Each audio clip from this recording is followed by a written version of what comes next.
Hello అందరికీ. ఈరోజు మనం పుదీనా పచ్చడి ఎలా చేయాలో తెలుసుకుందాం. పుదీనా పచ్చడికి కావలసిన పదార్థాలు చూద్దాం.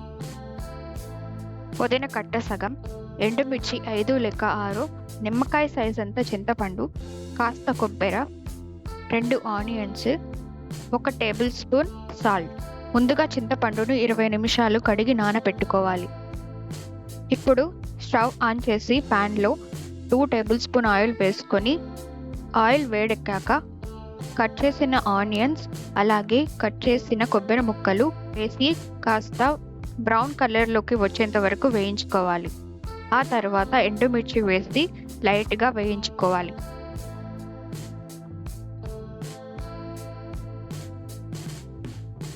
వీటన్నిటిని తరువాత ఒక ప్లేట్లోకి తీసుకోవాలి.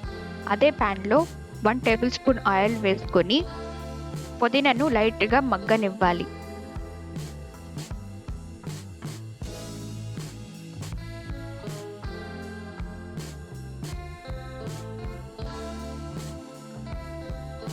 ఈ పదార్థాలు చల్లారిన తరువాత మిక్సీ జార్లోకి ఎండుమిర్చి, కొబ్బెర అలాగే సాల్ట్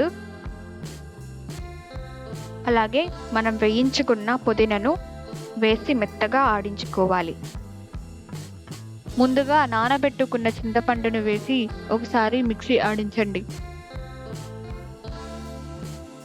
రుచికి తగినంత ఉప్పు వేసుకోవాలి. తరువాత లాస్ట్లో ఆనియన్ కచ్చాపచ్చాగా ఆడించుకొని పచ్చడిని ఒక బౌల్లోకి తీసుకోండి. అంతే, వేడివేడిగా అన్నంతో ఎంజాయ్ చేయండి.